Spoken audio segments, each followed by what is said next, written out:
बुधवार की सुबह। सर जी सर, नमस्कार सर, और नमस्कार हमारे दर्शकों को भी। डोनाल्ड ट्रंप और अमेरिका के बारे में जो आपने प्रश्न किया, इस वक्त अमेरिका की जो शटडाउन वाली स्थिति है और 40 दिन लगभग होने को आ रहे हैं और बर्फ गल नहीं रही है, तो इस पे मैं ज्योतिषीय दृष्टि से आपको कहूं कि 13-14 नवंबर तक ये मामला सुलझ जाना चाहिए। 13 से 14, बहुत हद 15 तारीख तक ये जो आइस है मेल्टिंग होने लगेगी और डोनाल्ड ट्रंप को रीथिंकिंग करना पड़ेगा, रीचेक करना पड़ेगा, जरूरत पड़ी तो अपनी जिद से पीछे हटना पड़ेगा, जो भी स्थिति इस वक्त वहां बनी हुई है। और ये स्थिति 14-15 तारीख तक आ जानी चाहिए, आ जाएगी। ट्रंप जी की जो कुंडली है, क्योंकि अब इसकी बात कर अक्टूबर 2026 तक ये शुक्र की अंतर्दशा जो चल रही है ट्रंप की, बस ये अंतर्दशा जितने दिन तक है, उतने दिन तक ये किसी भी तरह से मुझे लगता है गद्दी से जुड़े रहे।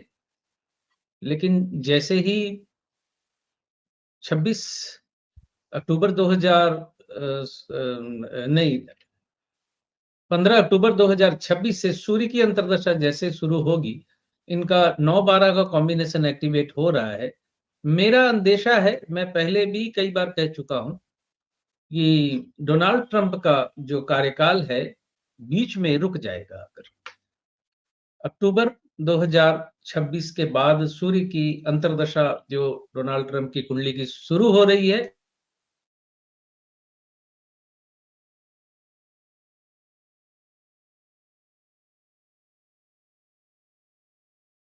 वो अंतर्दशा सूर्य राहु दशम में है।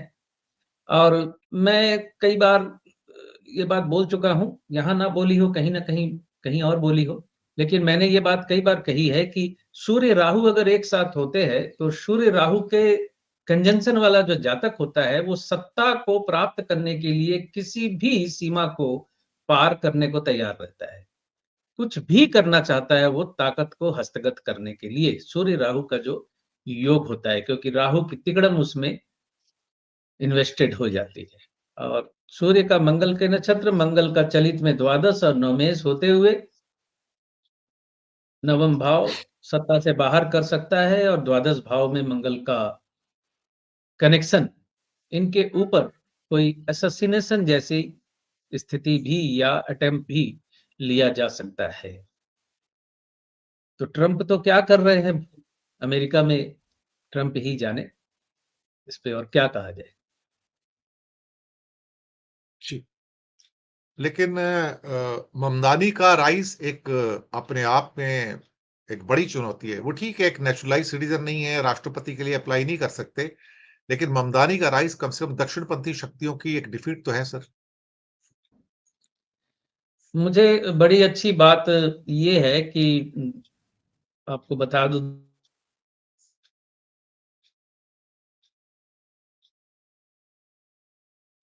दर्शकों बार को मैं यहाँ आपके सामने आता हूँ, तो उनकी जो ममदानी की जो डिटेल मिली है, वोरा सर ने अभी कहा कि वो नेशनलाइज इशू के राष्ट्रपति वो तो नहीं बन सकते, लेकिन राष्ट्रपति अगर ना भी बने तो मैं उनकी कुंडली का आकलन आपके सामने रखना चाहूंगा। कर्क लगन की और मकर राशि की कुंडली है उनकी, और 2016 से उनकी गुरु की महादशा चल रही है। और इस वक्त जब वो सत्ता में आए हैं वहां, जिस पोस्ट पर भी आए हों, मार्च 2024 से नवंबर 2026 तक शुक्र की अंतर्दशा है बृहस्पति में। शुक्र एकादशेश है, चतुर्थेश है, शुक्र दूसरे भाव में बैठा हुआ है और शुक्र अपने ही नक्षत्र में है। तो दूसरे भाव का कॉम्बिनेशन, दूसरे भाव में है एकादशेश होते हुए। एकादशेश का कॉम्बिनेशन अपने ही नक्षत्र में होना मतलब एकादश से कॉम्बिनेशन किसी भी अंतर्दशा का अगर हो तो डिजायर फुलफिलमेंट वाली दशा अंतर्दशा वो होती है। तो शुक्र की अंतर्दशा में डिजायर फुलफिलमेंट उनकी हुई, और इस तरीके से हुई जैसा कि मीडिया में मैं सुन रहा हूं कि ममदानी के खिलाफ बड़ी बड़ी आर्थिक शक्तियां भी अमेरिका में उतर गई थी, प्रचार किया, पैसा फेंका, सब कुछ किया उनको रोकने के लिए, लेकिन उसके बावजूद वो सफलता प्राप्त किए।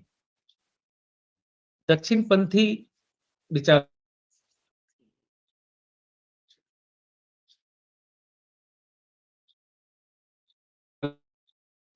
धारा के खिलाफ जो है बृहस्पति भी शुक्र के नक्षत्र में है। ये बात मैं विशेष करके उल्लेख करना चाहता हूँ ज्योतिष को समझने, सीखने और ज्योतिष से प्यार करने वालों के लिए। बृहस्पति भी शुक्र के नक्षत्र में है, यानी एक अवशेष के नक्षत्र में है, शुक्र की अंतर्दशा। शुक्र अपने ही नक्षत्र में है और दूसरे भाव से संबंध बना हुआ है। डिजायर फुलफिलमेंट, मित्रों की बढ़ोतरी, इच्छा पूर्ति, ये सारा कुछ सारा कॉम्बिनेशन इस वक्त उनके साथ बना हुआ है। इसके बाद जाहिर है अंतर्दशा बदलेगी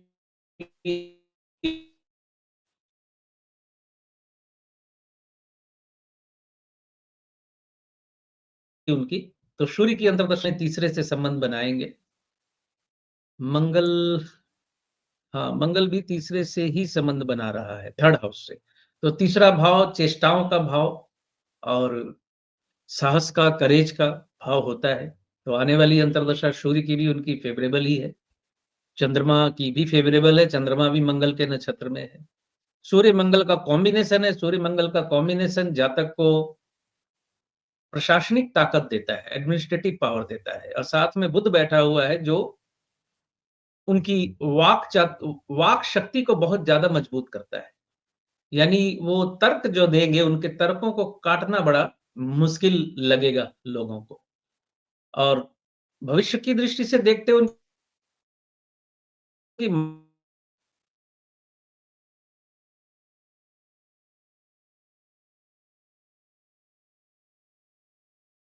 महादशा जो बदलेगी, शनि इस बृहस्पति की महादशा से भी कहीं ज्यादा सफलतादायक महादशा उनकी आने वाली है 2032 के बाद।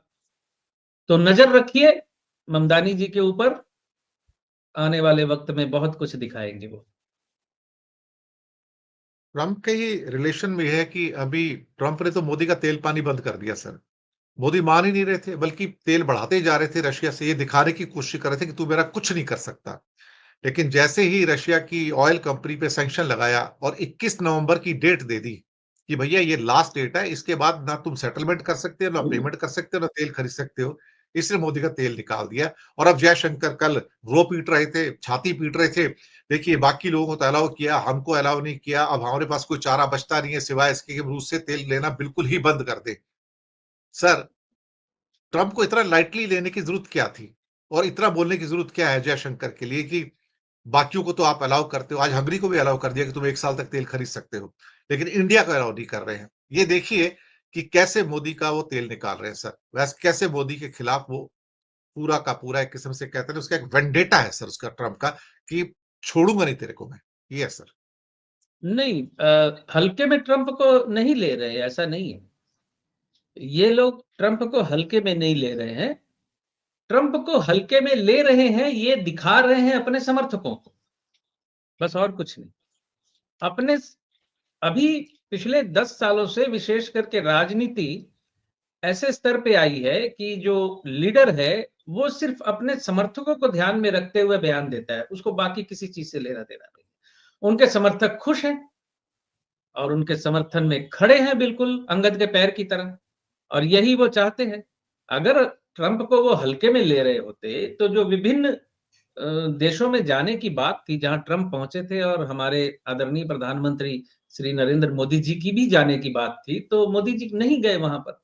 अगर हल्के में ले रहे होते तो जाते वहां पर, उनको उंगली दिखाकर बोलते, जैसे यहाँ उनकी हर भाषण में उंगली उठी ही दिखती है मुझे। तो वहां जाके बोलते कि तुम सुधर जाओ, नहीं तो फिर मैं गुस्सा हो जाऊंगा।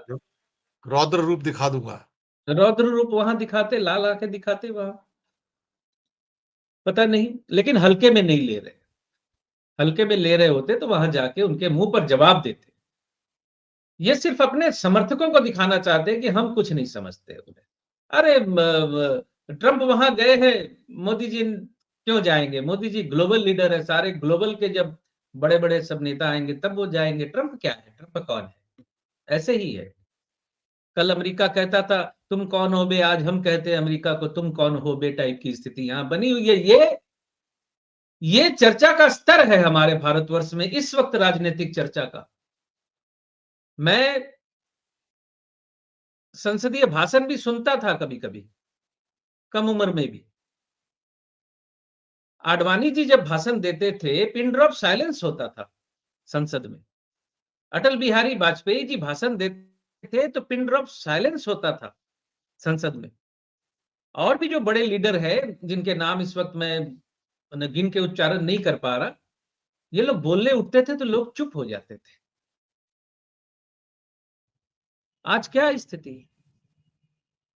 ये चर्चा का स्तर है, ये बौद्धिक स्तर है कि इन भाषणों पे, इन बातों पे तालियां बज रही है। अभी बिहार में कट्टा-कट्टा चल रहा है। ऊपर कट्टा, नीचे कट्टा, दाएं कट्टा, बाएं कट्टा, आगे कट्टा, पीछे कट्टा, क्या है? और वो भी ऐसे व्यक्ति के मुंह से चल रहा है जो नहीं चलना चाहिए। ये स्तर कहां चला गया है? यशवंत सिन्हा ने तो कहा कि सड़क छाप सोच और सड़क छाप प्राइम मिनिस्टर, ये वर्ड कह दिया उन्होंने। नहीं, हम नहीं कह सकते। यशवंत सिन्हा बड़े नेता थे, वो कह सकते हैं। हम साधारण व्यक्ति हैं। हमारे लिए उनकी कुर्सी का सम्मान है, उनके पद का सम्मान है, लेकिन हमारी इल्तिजा है हाथ जोड़ के कि आप भी कुर्सी और पद का सम्मान थोड़ा रखिए, और कुछ नहीं। एक प्राइम मिनिस्टर ये क्या भाषण दे रहा है, कट्टा कट्टा कट्टा कट्टा। और वो एक गाना भी पवन सिंह का गा रहा है, गा रहे हैं वो रिवाल्वर के 6 भाषण दे रहे हैं, वो उनके उसके गाने को रिपीट कर रहे हैं। और क्या स्तर है गानों का भी वहां, मतलब खाली कट्टा बंदूक गोली यही स्तर है गानों का। कोई इमोशंस, कोई पता नहीं। मैं अक्सर हमेशा दुखी होकर बोलता हूं कि सामाजिक चेतना, समाज का खुद का स्व विवेक, स्व नैतिकता जब तक नहीं जागेगी, जब तक वो खुद को ठीक नहीं करेंगे, वो किसी लीडर को भी ठीक होने के लिए कैसे कह सकते हैं? यहां तो कुएं में भांग मिली हुई है। तो यथा प्रजा यथा राजा, यही नियति है। 50 साल पीछे हैं इस वक्त हम उन विकसित देशों से, बहुत से मामलों में। सिर्फ हाथ में मोबाइल और लैपटॉप आने से विकसित नहीं हो जाता यार।